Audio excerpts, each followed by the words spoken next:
Queridos, nós temos estudado a palavra de Deus e a gente tem olhado para alguns personagens da Bíblia que nos ensinam a como ser aquele tipo de gente temente a Deus que faz diferença numa geração.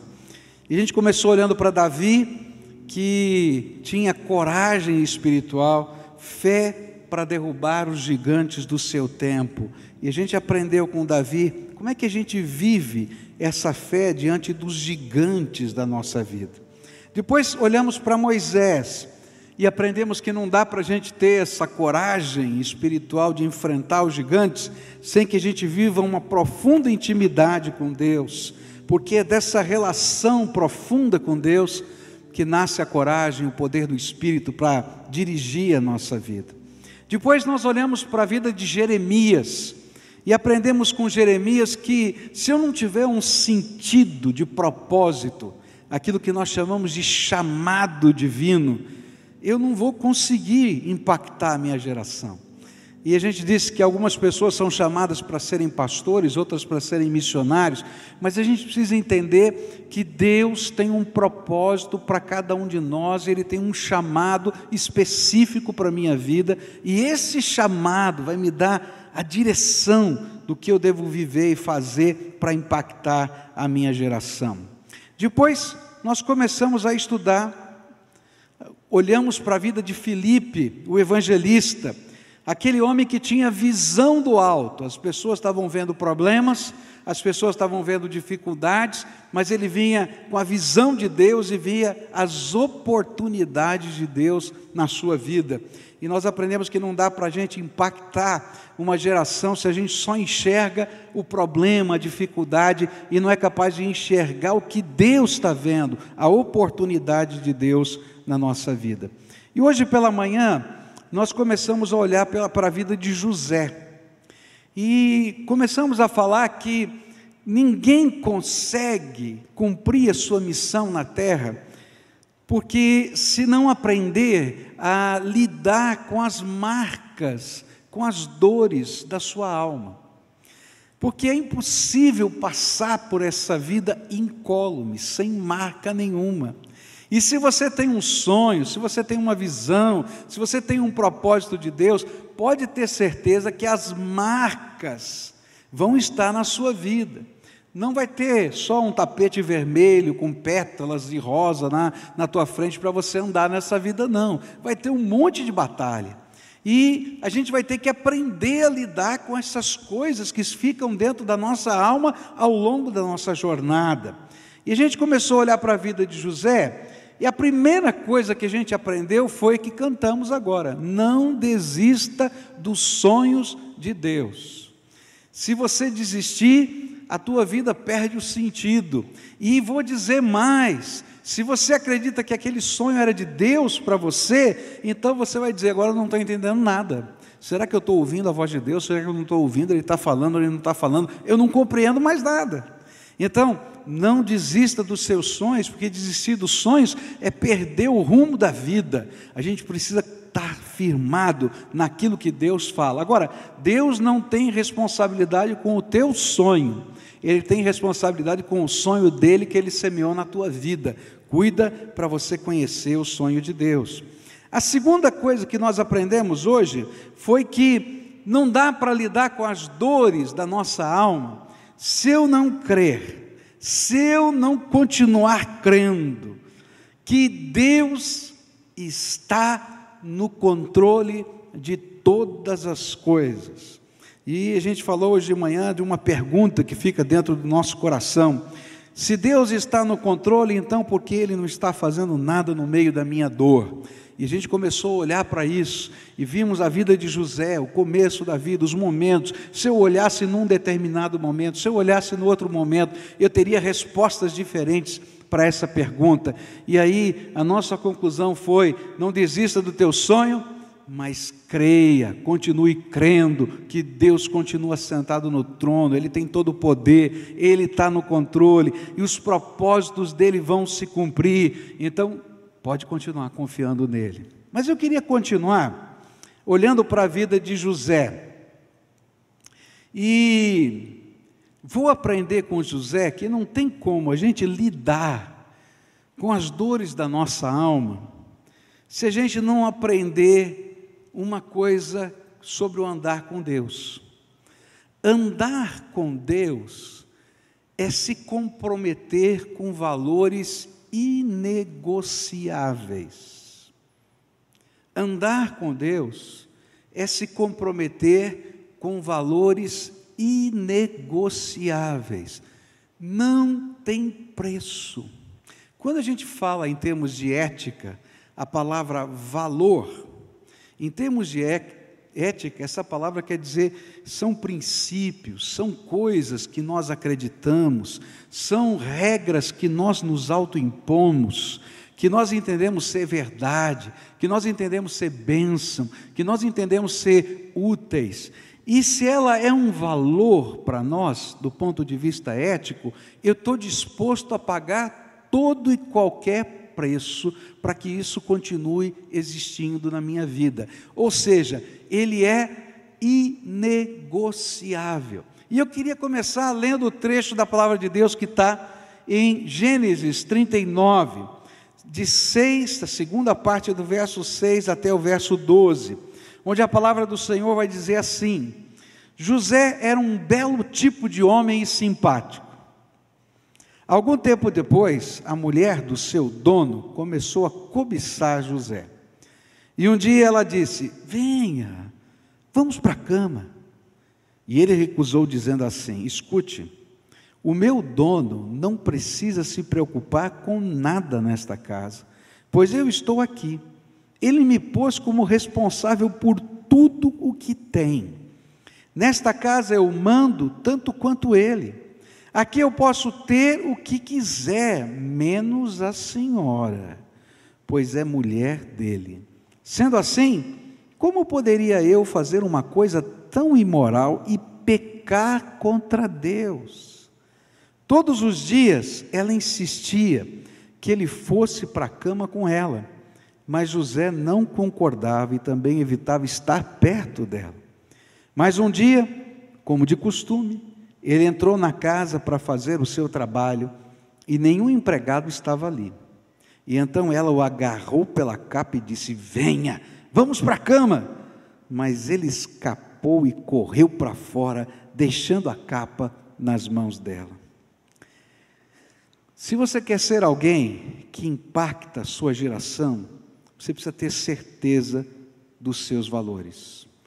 E a segunda certeza que você vai ter é que os seus valores serão testados. Querido, não adianta só ter valor. Você vai ter que passar no teste dos seus valores.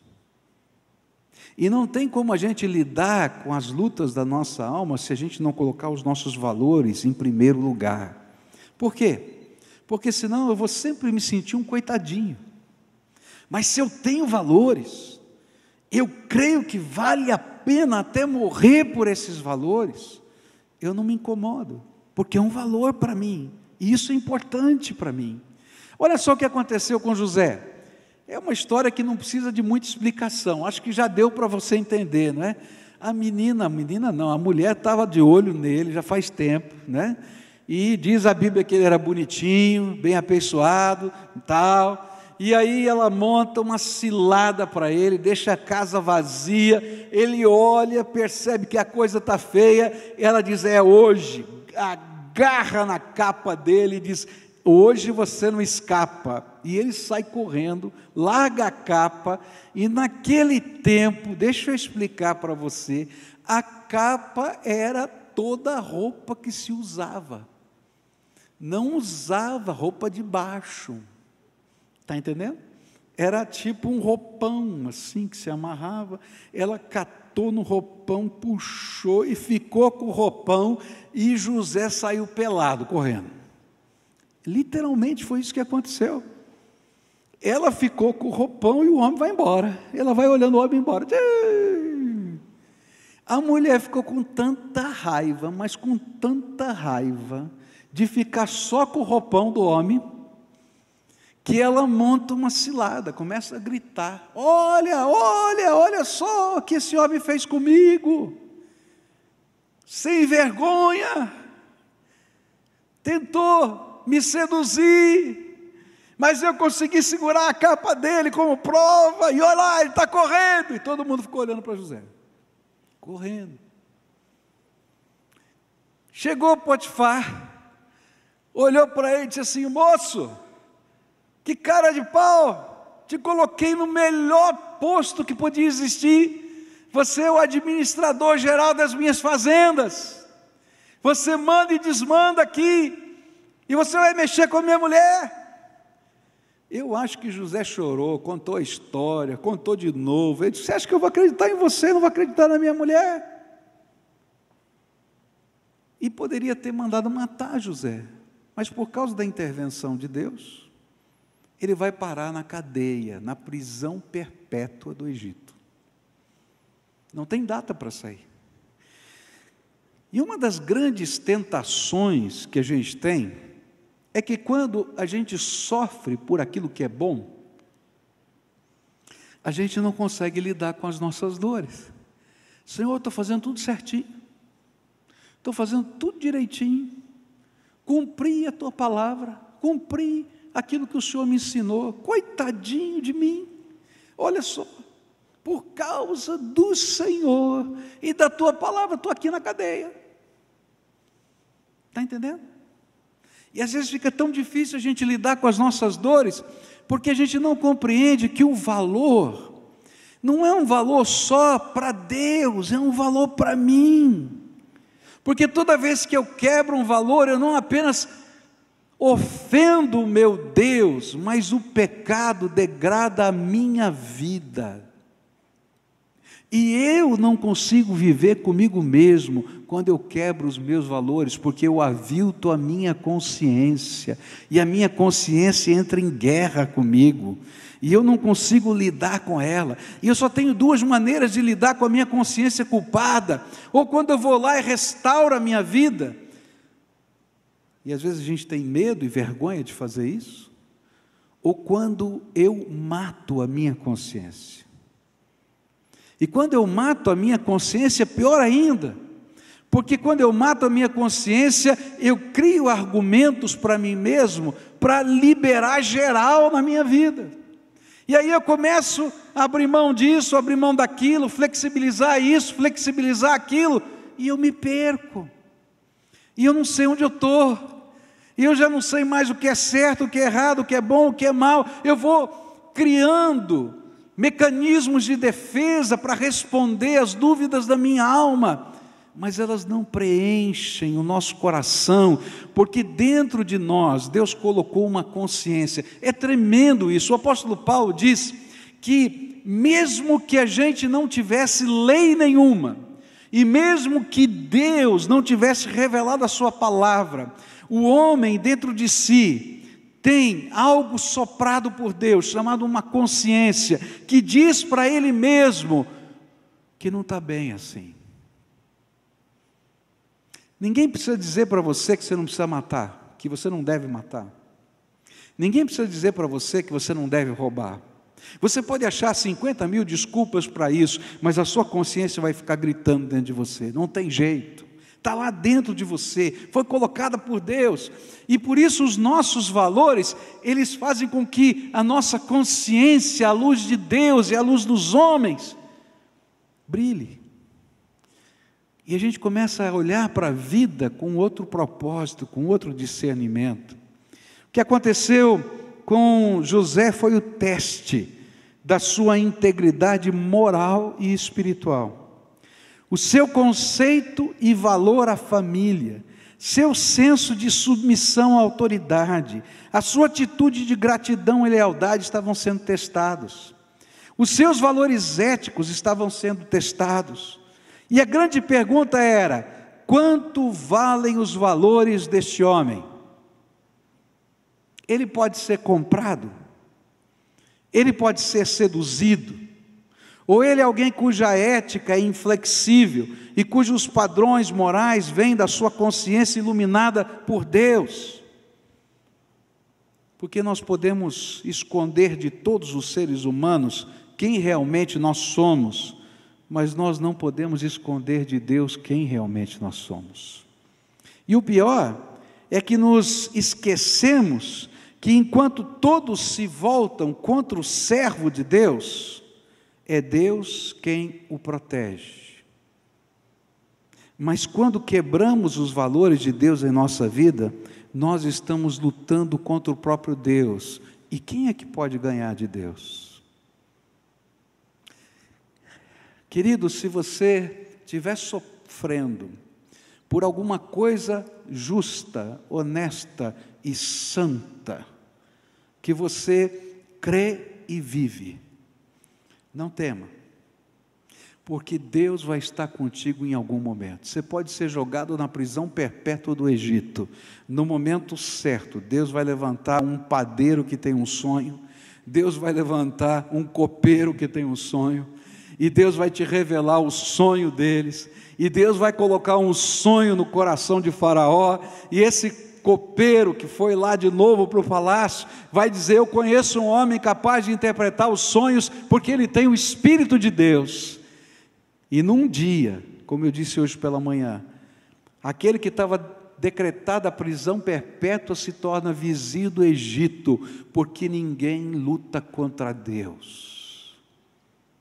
Então, se você estiver sofrendo, e as marcas que você está vivendo na sua alma, tem a ver com o sofrimento da injustiça, você está tentando viver o que é certo, o que é justo, o que é honesto, o que é bom, e por causa disso, talvez se você esteja sofrendo, como José, pode continuar crendo que Deus está no controle. E olha, se você está fazendo aquilo que Deus mandou, pode continuar confiando, porque você pode ser lançado lá na cova dos leões, mas os anjos do Senhor vão fechar a boca do leão. Você pode ser lançado na fornalha de fogo ardente, como Sadraque, Mesaque e Abednego, e o anjo do Senhor passeava ali, a ponto de eles não terem nem cheiro de fumaça na sua roupa, e a roupa não pegar fogo, e aqueles que os jogaram morreram queimados. O que eu quero dizer é que você está no centro do propósito de Deus, e Deus está com você. Eu nunca vou me esquecer da história que eu ouvi de um preso na China.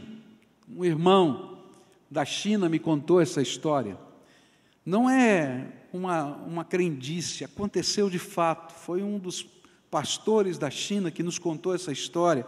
Uma situação tremenda de opressão política, onde um irmão foi preso, e ele era levado para um lugar de tortura, e naquele lugar de tortura, eles queriam que ele negasse a Jesus, e jurasse fidelidade ao Partido Comunista da China, e ali então aqueles homens o machucavam, o torturavam, mas acontecia uma coisa estranha: todo aquele que era designado para torturá-lo, aparecia doente, muito doente, porque alguma coisa estranha acontecia com ele, e essa notícia começou a se espalhar por aquela prisão da China, e aquelas pessoas diziam: olha, quem foi designado para torturar o homem? Eu. Estou perdido, porque tem alguma coisa estranha acontecendo com esse homem. A gente vai lá e tortura, ele machuca aquele homem, mas alguma coisa terrível acontece com a gente também. E o temor do Senhor começou a vir sobre o coração daqueles oficiais que praticavam a tortura. E aquele temor do Senhor era tão grande que ninguém queria botar a mão no homem mais. E o temor do Senhor começou a se espalhar pelos soldados, e o temor do Senhor se espalhou pelos presos, e quase 50% das pessoas, entre presos e não presos, que estavam ali se converteram, porque o temor do Senhor estava ali naquele lugar. Eu não estou dizendo para você que você não vai sofrer por causa do que é justo, honesto, santo e bom. Às vezes a gente vai passar por lutas, por tribulações, por dificuldades, e vamos sofrer sim, por aquilo que é justo, santo e honesto. A palavra de Deus diz uma coisa no livro do Apocalipse que dá nó no meu coração. Se você olhar a minha Bíblia, está pintada de amarelo ali e tem um ponto de interrogação, quase que um questionamento de Deus. Porque lá diz que durante a grande tribulação, muitos dos servos de Deus serão presos, perseguidos, e que serão perseguidos porque Satanás vai receber a autoridade para fazer isso, porque Deus vai permitir. E a palavra que está lá é uma coisa tremenda, e Deus lhes deu autoridade para vencê-los, vencer a nós. Quer dizer que muita gente, nos dias da vinda do Senhor Jesus, vão ter que morrer por causa dos seus valores. Não é fácil viver a fé. E eu posso viver terrivelmente angustiado toda a vida, se eu não entender que há um valor maior. E é por isso que o apóstolo Pedro vai dizer, quando você sofre por causa daquilo que é justo, honesto e bom, não fica preocupado com isso, porque muitos antes de vocês já passaram por isso. E mais, nada pode se comparar. Essa leve e momentânea tribulação, quando eu leio isso me dá às vezes raiva, porque a minha não está parecendo nem leve nem momentânea, está difícil, mas ele diz, essa leve e momentânea tribulação não se compara àquilo que Deus preparou para você para toda a eternidade.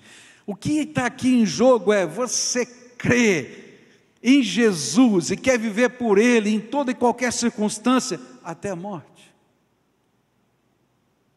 Isso é um valor da tua vida?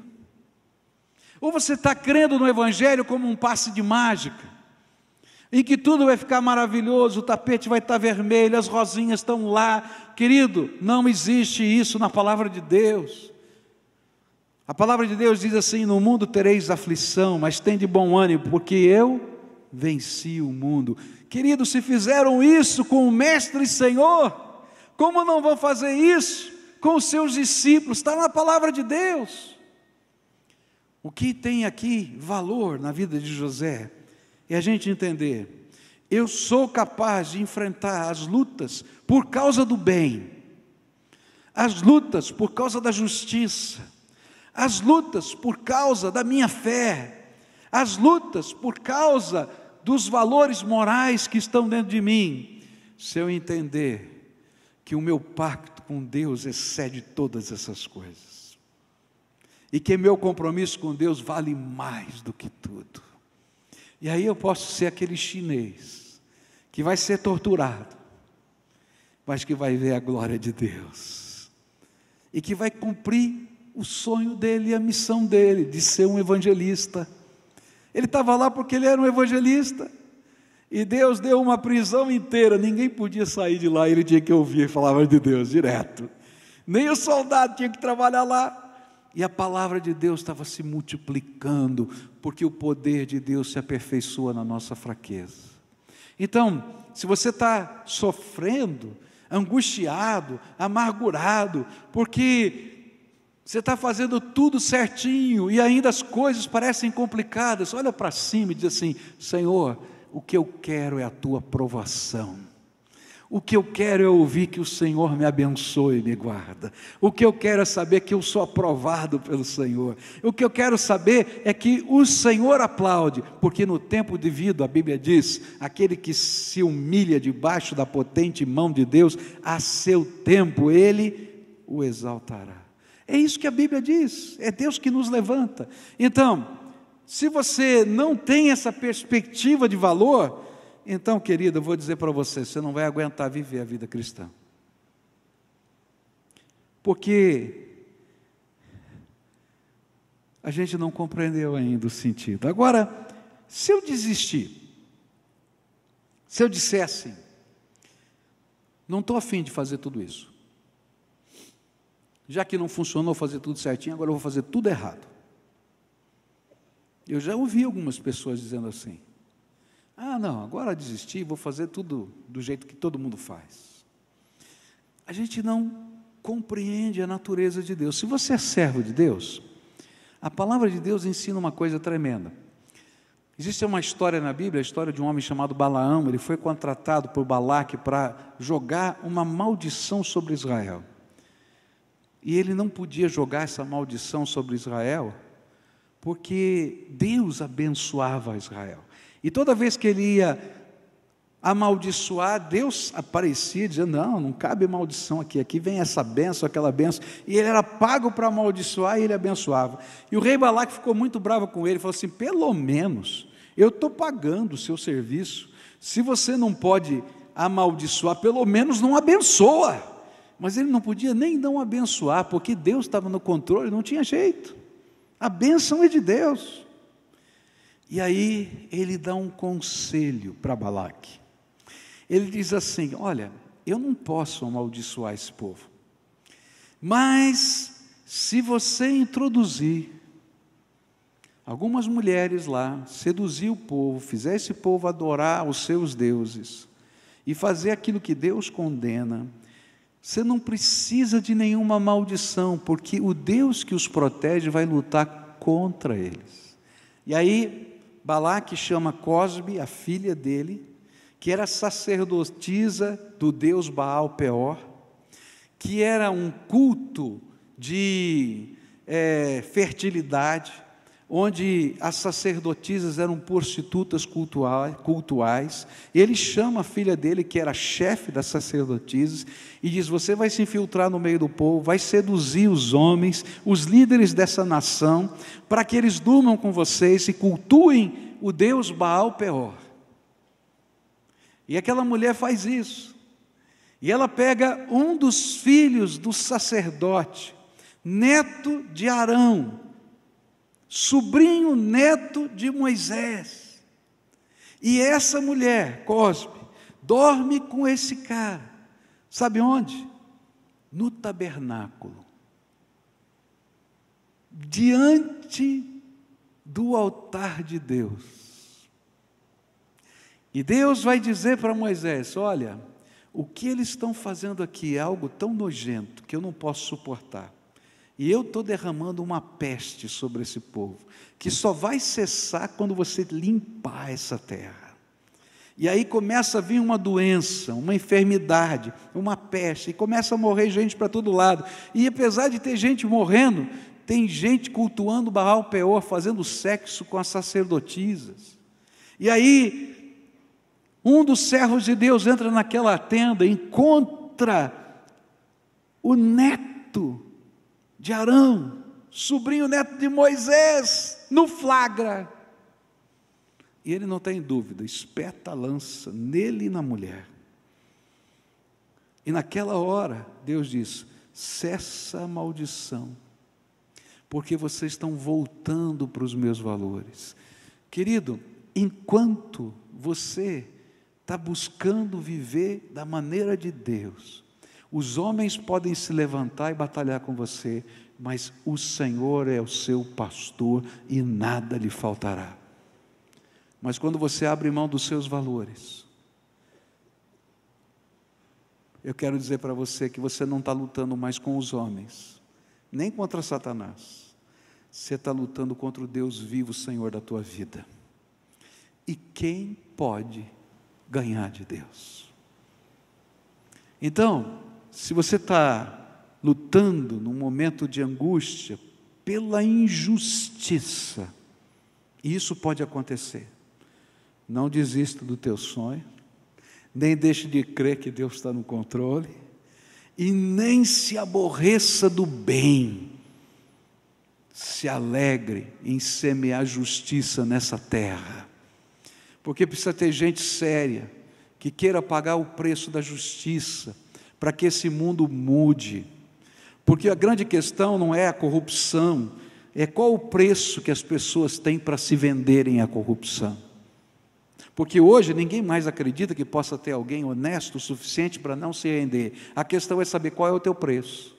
Eu quero dizer que Deus precisa levantar uma geração de gente que não tenha preço, de gente que diga: isso aqui vale a pena a gente viver e morrer porque é de Jesus. São os valores de Deus que abençoam essa terra e abençoam a minha vida, e se eu não vivê-los, eu não consigo viver. Esse é o tipo de gente que Deus quer levantar. E quando a gente tem esse tipo de valor, a gente não está preocupado não, porque é muito mais do que uma causa, é uma certeza, é um compromisso e um pacto com o Todo-Poderoso. A última coisa que eu queria falar com você nessa noite, vai aparecer no texto de Gênesis 45, versículos de 1 a 5, e depois de 7 e 8, onde a Bíblia diz assim: José não conseguiu mais controlar a sua emoção diante dos seus empregados, de modo que gritou: saiam todos daqui. Por isso nenhum dos empregados estava ali quando José contou aos irmãos quem ele era. E ele começou a chorar tão alto que os egípcios ouviram, e a notícia chegou até o palácio do rei. José disse aos irmãos: eu sou José, o meu pai ainda está vivo. E quando os irmãos ouviram isso, ficaram tão assustados que não puderam responder nada. E José disse: cheguem mais perto de mim, por favor. E eles chegaram, e ele continuou: eu sou o seu irmão José, aquele que vocês venderam a fim de ser trazido para o Egito. Agora não fiquem tristes, nem aborrecidos com vocês mesmos por terem me vendido a fim de ser trazido para cá.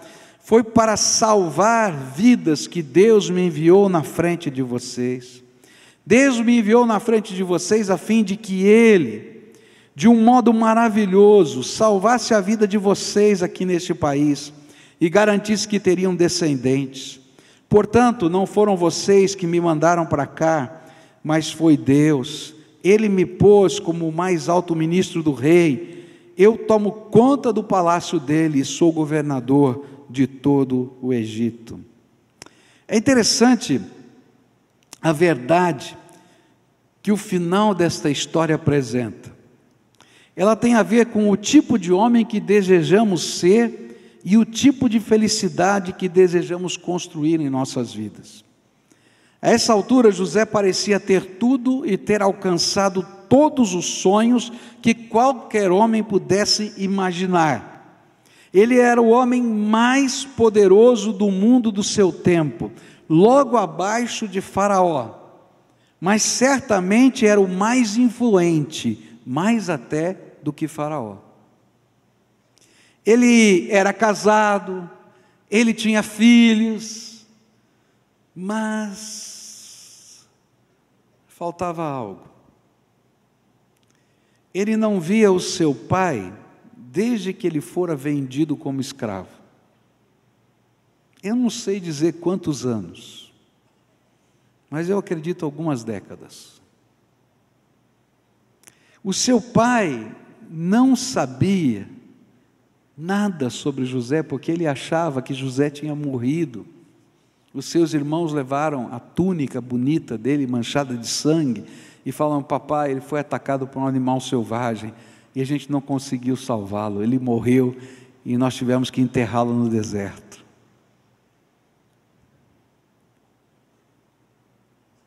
Ele não podia se sentir parte ou pertencer, porque ele não tinha cultura, povo, família, não tinha nada. Ele estava lá, tinha tudo, mas faltava alguém. Havia um ciclo de desgraça no seu passado que nunca havia sido tratado e curado. E por isso ele precisava decidir que tipo de homem ele ainda seria. Queridos, eu queria que você imaginasse essa cena. Eu creio que Deus, na sua sabedoria, faz algumas coisas que são inusitadas. Eu não sei você, mas eu tenho uma grande tentação de esconder debaixo do tapete as minhas dores. Você está entendendo? Então a gente pega, né, e faz assim: isso aqui a gente põe numa caixinha, fecha bem a caixinha. Não vou dizer que ela saiu da minha vida, está lá num armário trancado a 7 chaves. Tá? E aí eu vou tocando a minha vida. Eu sou assim, eu não sei você, estou contando a minha história. Tá? E eu vou tocando a minha vida. A caixinha está lá. Eu não vou dizer para você que está tudo resolvido, mas eu digo: estou bem, estou ótimo. Né? E aí eu vou tocando os meus projetos, vou caminhando nos meus sonhos, eu vou fazendo tudo isso que José estava fazendo, certinho. Mas um belo dia, ele está na corte, E ele olha, e quem ele vê? Os irmãos dele. Eu acho que naquela hora, se você ler o texto da história, deu um nó no estômago de José. Ele achava que ele estava maravilhoso, bem, e Deus tirou a caixinha de dentro daquele armário, das 7 chaves, e coloca diante dele. E ele não consegue falar, ele não consegue fazer nada. Você já se sentiu assim? Eu me lembro do dia que eu tinha que falar para o meu pai que o meu irmão estava no hospital, e eu não sabia onde o meu pai morava, e eu descobri onde o meu pai morava, eu não sabia o telefone dele, e então eu fui até o endereço que eu tinha descoberto de onde o meu pai morava, pus o carro na frente do apartamento, era daqueles apartamentos que não tem porteiro, que abre a porta assim, sabe? E eu fiquei esperando para apertar o botãozinho e não conseguia apertar o botãozinho. De repente entrou alguém, abriu a porta, eu fui entrando junto. Acho que você já fez isso alguma vez, né? Eu fui entrando junto, parei na porta da casa do meu pai e fiquei uns 5 minutos com o dedo na campainha e não conseguia apertar. Está entendendo? Está tudo bem, está tudo resolvido, está tudo lá na caixinha, agora mexe na caixinha. E sabe o que é tremendo? É que Deus mexe nessa caixinha para a gente. Ele mexe, de propósito Ele mexe, porque Ele não quer que você tenha uma vida meia boca, Ele quer que você tenha uma vida abundante. E vida abundante significa a gente pegar as caixinhas fechadas, as 7 chaves, e trazer para fora, e deixar o Espírito de Deus trabalhar coisas muito difíceis. Não são fáceis, muito difíceis. O que aconteceu com José foi exatamente isso.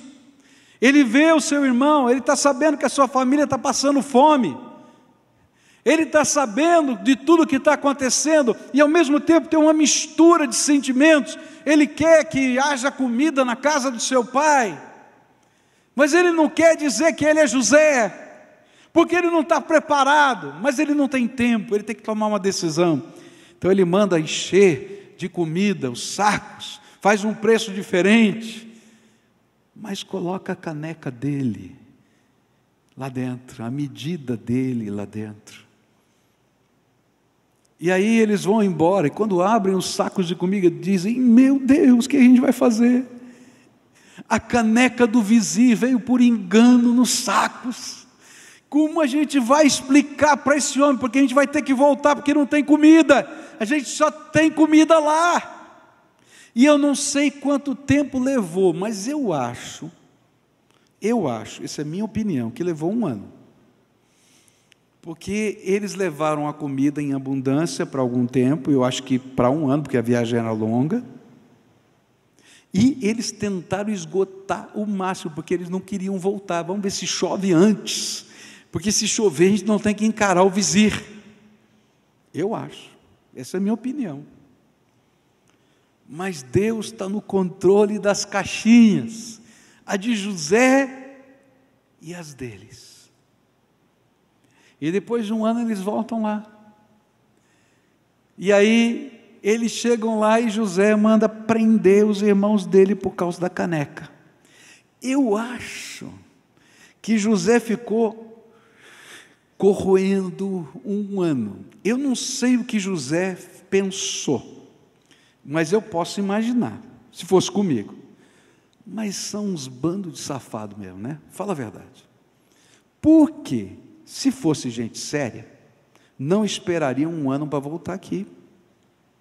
Porque estão esperando chover para nunca mais voltar, para ficar com a caneca. O que eu esperava é que eles voltassem aqui no dia seguinte com a caneca. Mas é um bando de safado mesmo.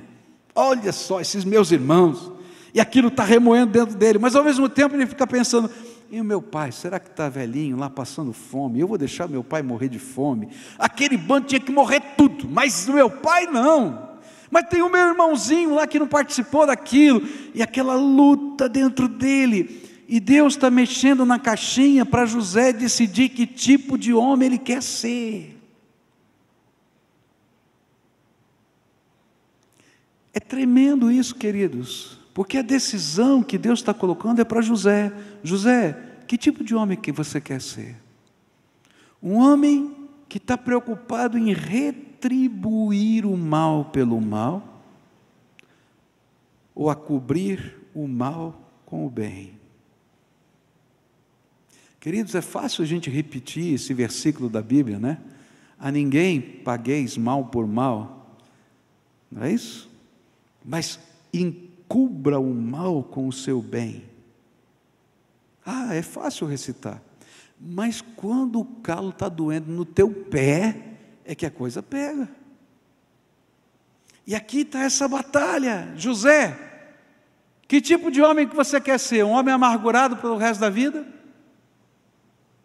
Um homem que não tem história, que não tem família, que apesar de cumprir a missão de Deus, não faz parte do povo? Você quer que o ciclo da desgraça continue?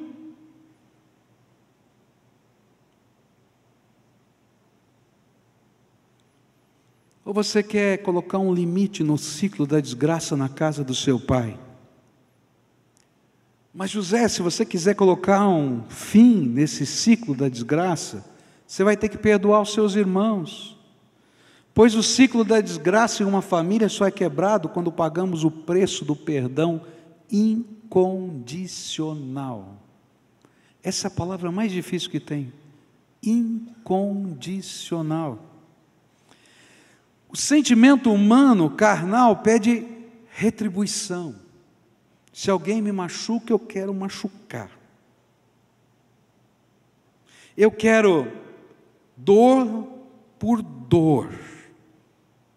Mas, queridos, a dor por dor não reconstrói, só aniquila.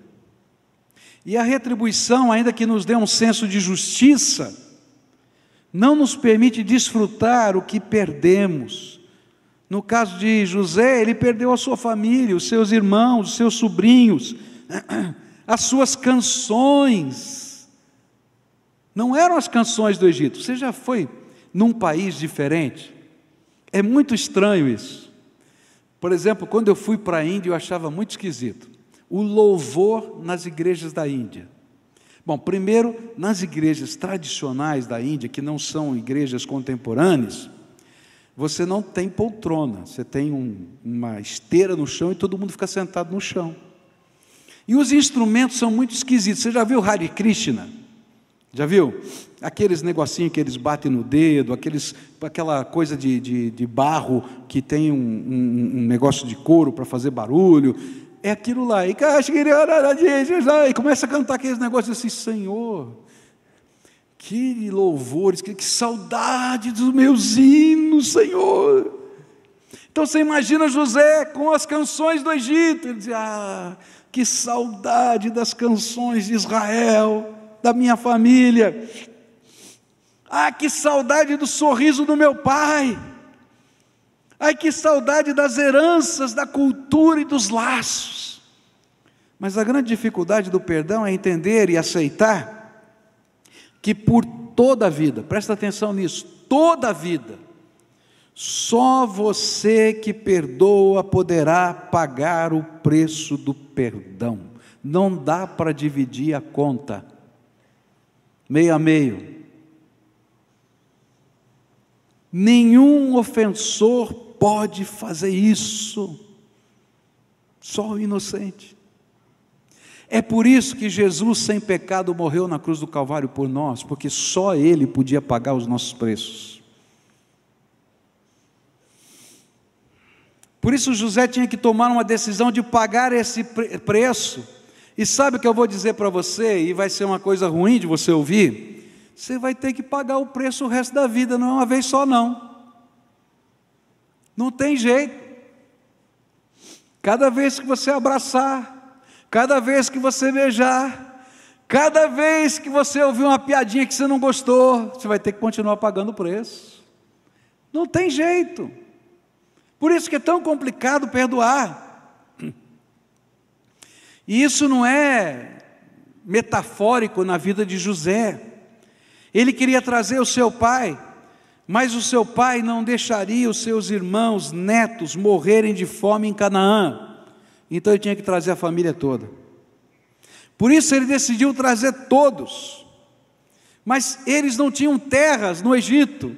Então ele deu as terras dele para o seu pai, para cada um dos seus irmãos, para os seus sobrinhos. Está entendendo? E mais, a terra estava vivendo a pior seca da história. Eles não tinham como comer nos anos que faltavam. Então ele teve que retirar da sua porção de grãos todos os dias e dividir com toda a sua família. E olha que a família não era pequena não, naquela época tinha 70 pessoas na família. Ele teve que pagar a conta dos 70.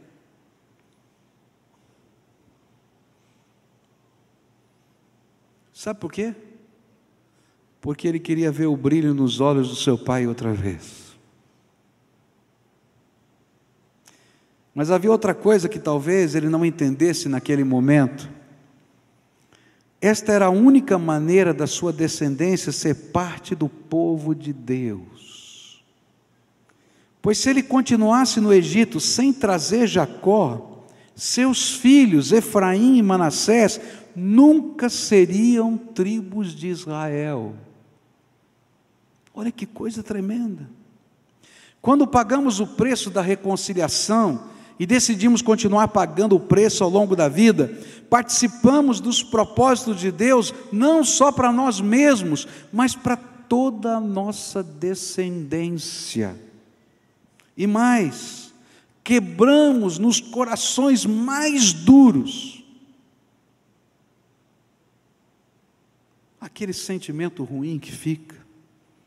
Pois antes das pessoas se converterem a Jesus, elas precisam se converter primeiro aos mensageiros da cruz.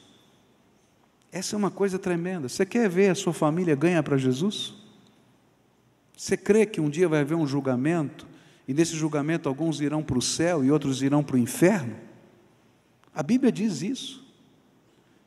E a única maneira de a gente ir para o céu é recebendo Jesus como Senhor e Salvador da vida. E para aquelas pessoas se converterem, primeiro, elas vão ter que se converter a você. A tua vida tem que inspirar tanto, tem que abençoar tanto, tem que ser tão especial, que as pessoas digam assim: vale a pena servir esse Jesus que essa mulher, que esse homem está servindo. Porque eu talvez não conseguisse fazer o que ele está fazendo.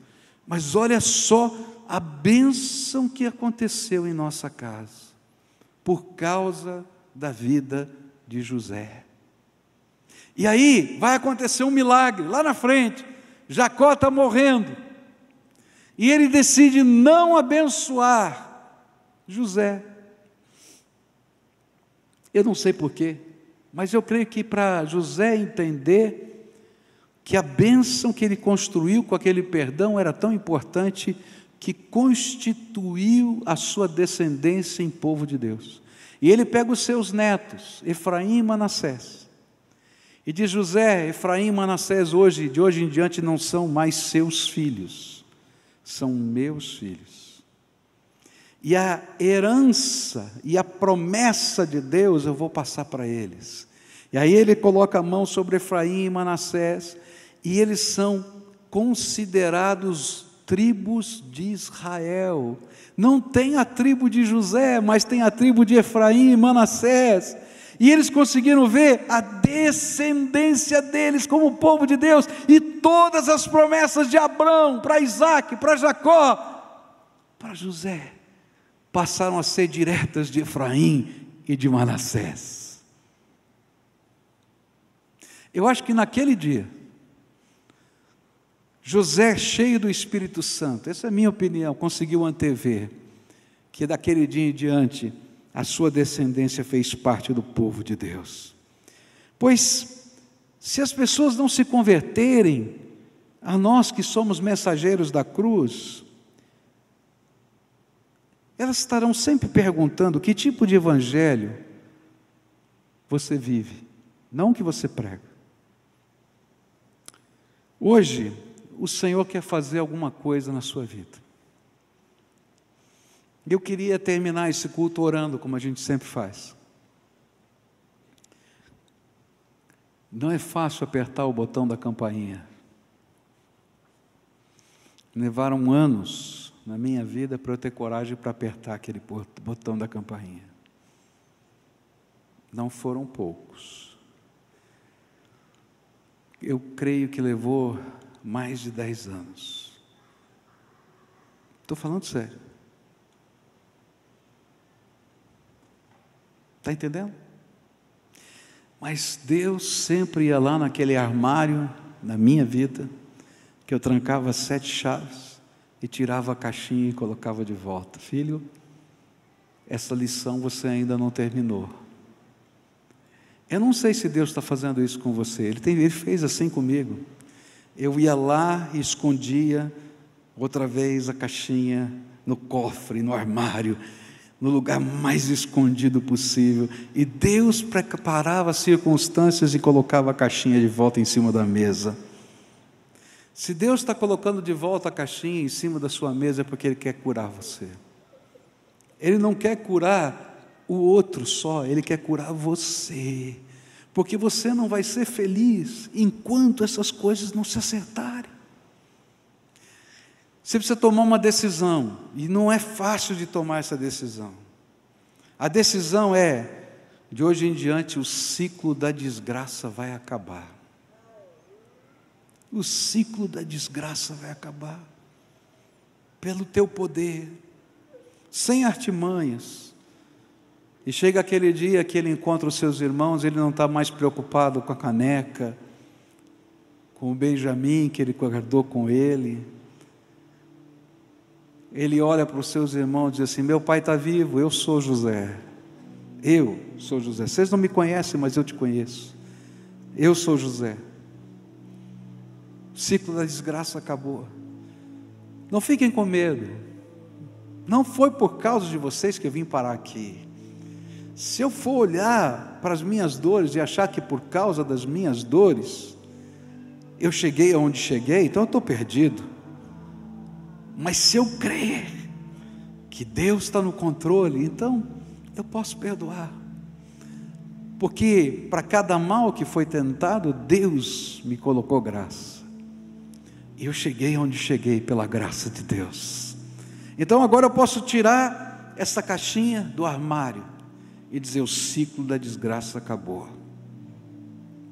E sabe de uma coisa? Não se preocupem, eu vou pagar o preço. Eu paguei até agora, só que agora eu vou pagar com o bônus de poder olhar no teu olho, de beijar vocês, o bônus de ver o sorriso do meu pai, o bônus de cantar as canções outra vez na mesa da família. O bônus, eu não vou pagar o preço sem o bônus, eu quero o bônus junto. E sabe o que mais? Eu quero que a minha descendência seja povo desse povo, povo de Deus. Apesar de tudo, eu quero. Nessa noite eu quero orar por você. Nós vimos 2 aspectos tremendos. Se você está sofrendo por causa do bem, glorifica a Deus, porque é um valor que vale a pena a gente colocar nossa vida em jogo. Mas se você está sofrendo por causa do mal, tira a caixinha do armário, e vamos tomar uma decisão hoje. A decisão é: está encerrado o ciclo da desgraça. Vou abençoar os que me amaldiçoam, vou cobrir de bênção e pagar o preço daqueles que não entendem como eu vivo. Vou encher de amor a vida deles de tal maneira que exploda o coração deles, que eles não possam entender. Eles podem achar qualquer coisa, mas estou pouco ligando. Eu vou ter o bônus. Vou poder sentar nessa mesa outra vez, vou poder cantar as mesmas canções, vou poder abraçar e desfrutar. E um dia, Deus a seu tempo vai mudar o coração dessa gente, porque só a conversão muda o coração das pessoas. Só a conversão mudou o seu coração. Então agora, semeia na tua descendência a bênção. E eu queria orar com você, porque essa não é uma decisão fácil. Eu quero colocar essa decisão diante de Deus como um ato, uma oferta que você está dando a Deus, a oferta mais difícil que você já deu a Deus, a caixinha das suas dores. A caixinha das suas dores tem nome, tem endereço, é gente que você ama. Você vai colocar diante de Deus e vai dizer: Senhor, vou pagar o preço. Já pago mesmo. Essa é a coisa que a gente nunca percebeu. A gente continua pagando a vida inteira, só que agora eu vou pagar com alegria, não com tristeza, e vou desfrutar do bônus. Senhor, me dá o prazer de cantar essas canções, de ver o sorriso e de brincar com as criancinhas que estão correndo. Se Deus está falando ao seu coração, você quer estar disposto a tomar decisões assim, seríssimas, eu quero pedir a bênção de Deus na sua vida. É a unção do Espírito Santo para você liberar graça, misericórdia. E vou convidar você para a gente orar, como a gente sempre faz. Vai descendo aí da galeria, vai vindo aqui de baixo. Se tiver uma família que está machucada, está precisando de restauração, vem a família toda, porque todos nós temos caixinhas. Não se engane, pode ter escondido muito, mas a tua caixinha está aí. E a gente tem que pegar a caixinha, colocar na mesa, colocar a caixinha lá para Deus tratar. Vem para cá, em nome de Jesus, vem para cá. Abraça esse meu querido aqui, ele chorou o culto todo. Dá um abraço nele aqui para mim, para ele se sentir acolhido aqui. Dá um abraço nele aqui. Quem o Senhor está chamando? Tiver pai e filho que estão estremecidos, um pega na mão do outro, não fala nada agora, vem. Se tem irmão e irmã aqui, se tem alguém lá longe, distante, tanto faz, traz a tua caixinha, traz a tua caixinha, a gente vai apresentar para Deus, e a gente vai pedir graça, graça de Deus, graça de Deus. Agora lembra, ó, tu vai pagar o preço, hein? Não é de graça não, pro resto da vida. Só que paga agora com o bônus do sorriso, da alegria, do prazer, da comunhão, da certeza de Deus. Faz os acertos que precisam ser feitos, mas acerta e deixa Deus fazer você desfrutar desses bônus, porque é a alegria de Deus que vem na nossa vida.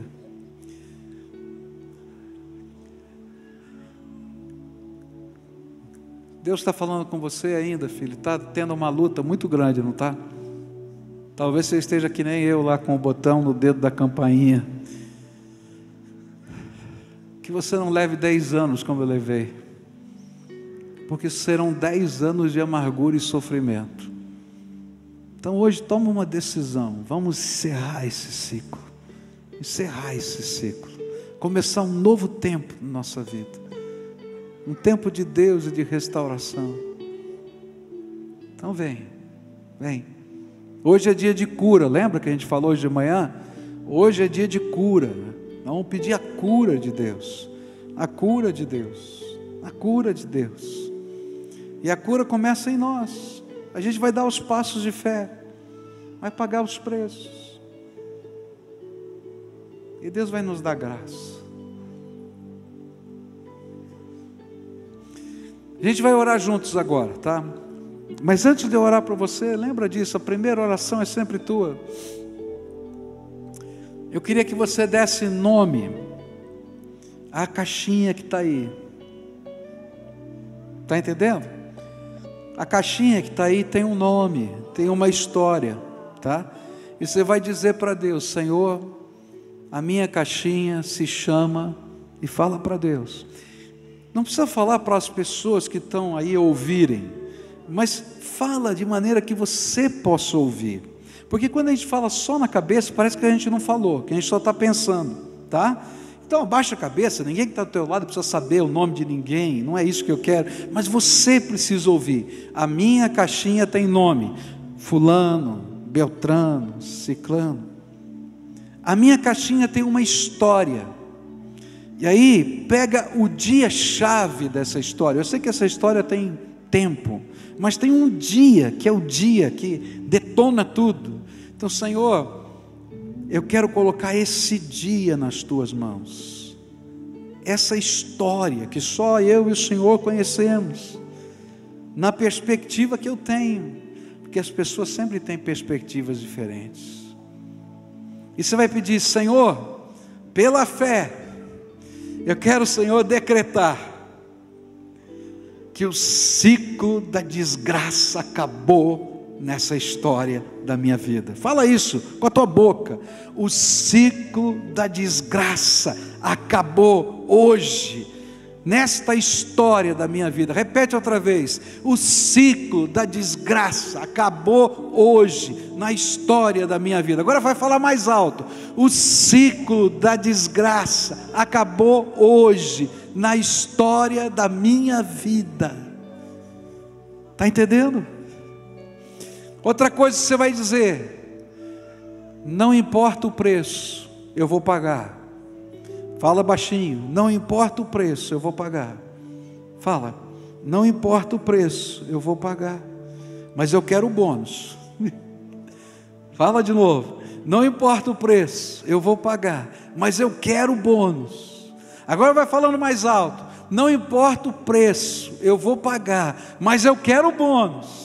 Mais alto agora, com toda a sua força: não importa o preço, eu quero pagar, mas eu quero o bônus.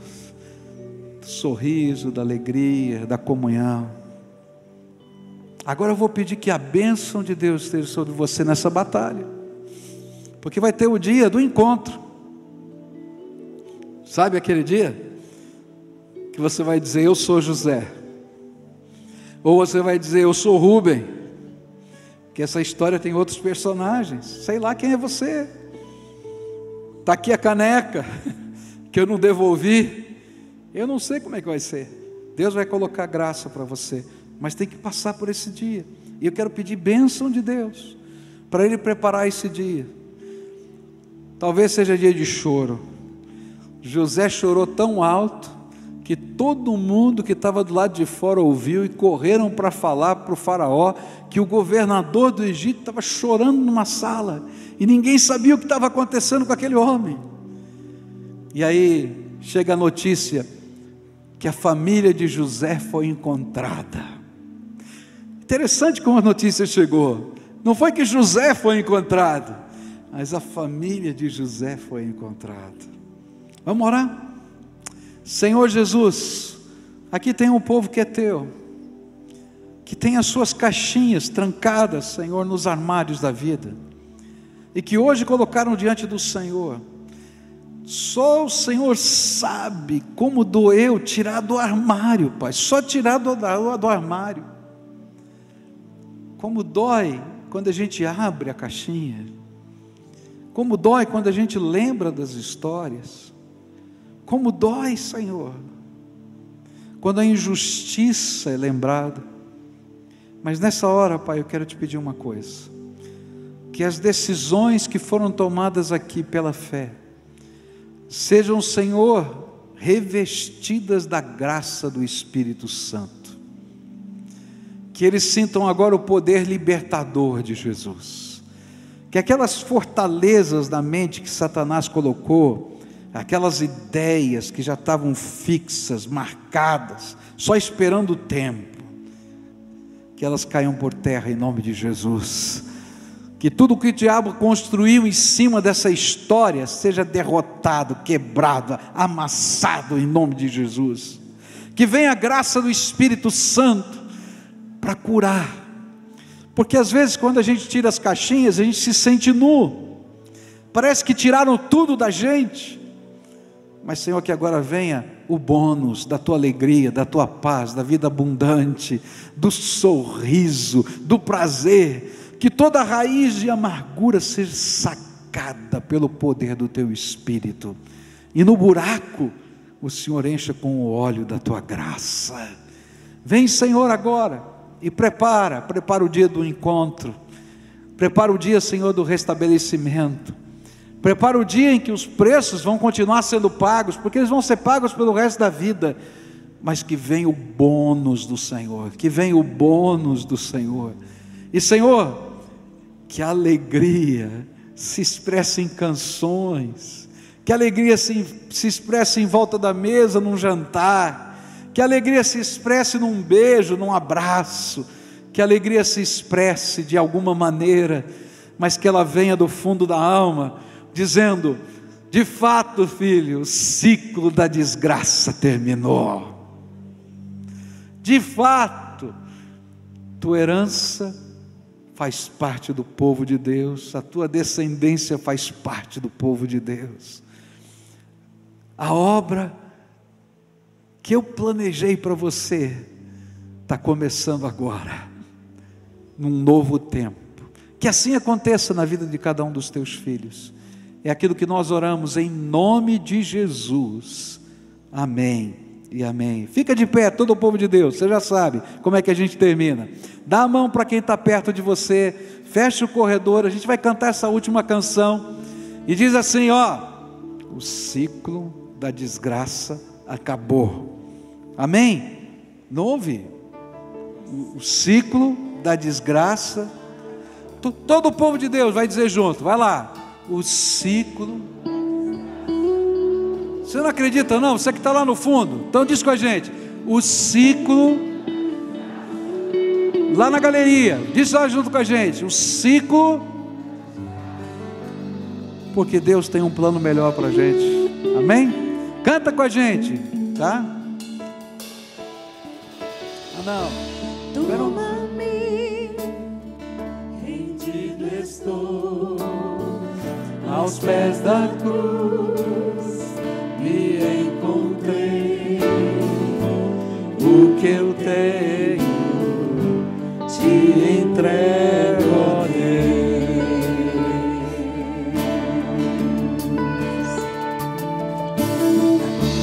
Vem limpar as minhas mãos, purificar meu coração, de tudo que tu tens pra mim.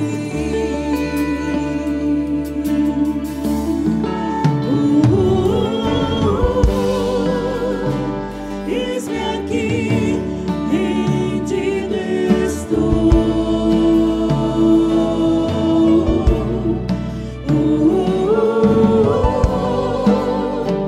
Eu sou teu e tu és meu, Jesus. Agora a gente vai fazer uma pausa nessa canção, porque a gente já se rendeu, não foi? Então agora você não vai desistir, vai tomar posse das promessas de Deus para você, tá bom? E a gente vai terminar cantando essa canção, tá? Porque eu já estou rendido, você está? Eu também estou aqui, tá? Senhor, vamos lá, vamos tocar para frente. O Senhor vai preparar essas coisas. Então agora eu quero o bônus que o Senhor prometeu, que as tuas promessas. Não vou desistir, não vou abrir mão, mas eu quero esse bônus. Canta com a gente aqui e vamos terminar para cima, crendo no que Deus vai fazer, sonhando com o que Deus vai fazer, tomando posse do que Deus vai fazer.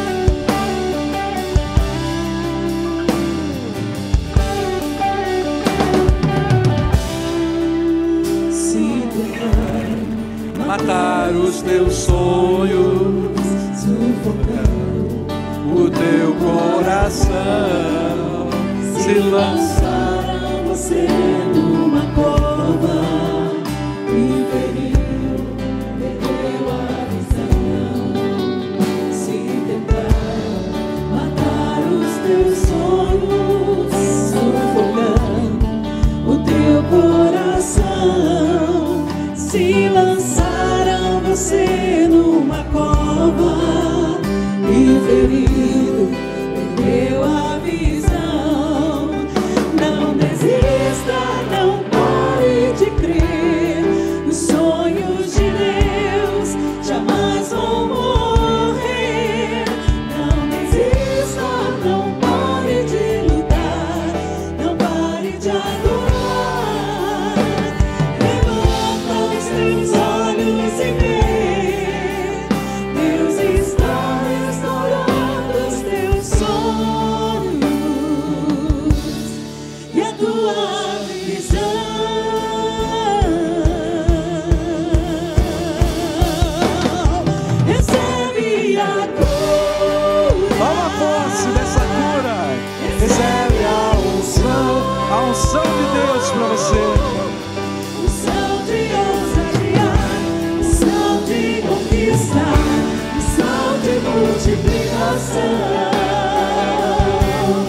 recebe a cura,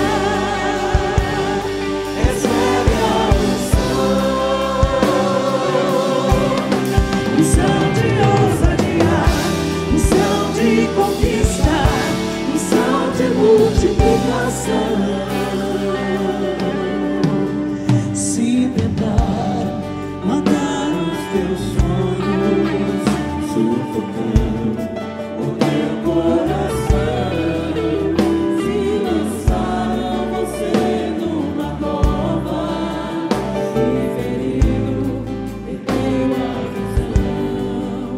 Se tentaram matar os teus sonhos, sufocando o teu coração, se lançaram você numa cova e ferido perdeu a visão.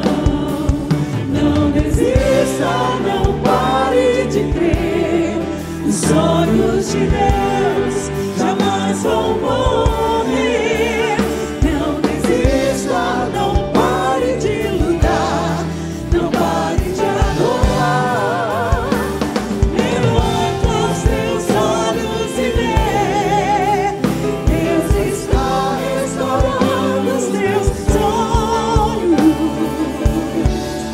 e a tua visão.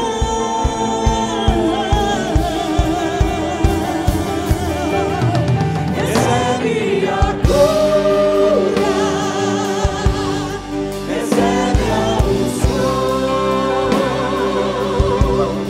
unção de ousadia, unção de conquista, unção de multiplicação. Recebe a cura, recebe a unção, unção de ousadia, unção de conquista, unção de multiplicação. Amém. Vou pedir a sua ajuda. Eu quero um grupo de irmãos aqui do lado desse moço aqui. Eu quero orar por ele, tá? Ele chorou tanto, eu nem sei o que está no coração dele, mas eu queria um grupo de gente aqui para dizer para ele que ele não está sozinho, viu, filho? Que Deus está com você e a gente vai orar por você agora. Todos nós estamos aqui, tá? Tem um cadeirante aqui, talvez você não consiga ver. Dá para mostrar ele aqui? Você consegue? Chegar pertinho aqui, só para a gente orar por ele. Depois você pode tirar, só para a gente saber por quem a gente está orando. Aqui embaixo, tá? Isso, esse moço que está aqui de vermelho, tá? Eu acho que de todos nós aqui foi o que mais chorou aqui hoje. O Edmar. Eu quero orar pelo Edmar, tá bom? Vamos orar, vocês concordam por isso? Senhor Jesus, eu não sei o que está doendo no coração do Edmar, mas o choro dele me comoveu, Senhor. E a Tua palavra me diz que o Senhor se importa com as nossas lágrimas, e o Senhor recolhe no Teu odre cada uma delas, e o Senhor escreve no Teu livro o sentido, a razão de cada uma delas. E eu quero te pedir, Senhor, Edmar, ó Pai, põe a Tua mão sobre Edmar, põe a Tua mão de cura, põe a Tua mão de restauração, põe a Tua mão, Senhor, onde a visão do Senhor para ele, os propósitos do Senhor para ele estejam sendo implantados, e que a alegria do Senhor, o prazer do Senhor, o poder do Senhor esteja sobre ele. Eu sei, Senhor, que ele tem muitas limitações, mas nenhuma limitação é maior do que o poder do Senhor. Então, Senhor, visita o Edmar agora com o Teu carinho, e que os braços que o tocam, as mãos que o afagam, possam ser símbolos para ele do cuidado e do carinho do Senhor, e que ele pode sentir, Senhor, que ele tem um povo, ele faz parte desse povo, ele faz parte desse povo, e o Senhor tem um propósito para a vida dele. Abençoa o Edmar. E agora, Senhor, eu te peço que a graça do nosso Senhor Jesus Cristo, o amor de Deus, o nosso Pai, e a comunhão e as consolações do Santo Espírito de Deus estejam com todos nós aqui e com o povo de Deus espalhado pela face da terra, hoje e sempre. Amém e amém. Vocês vão na paz.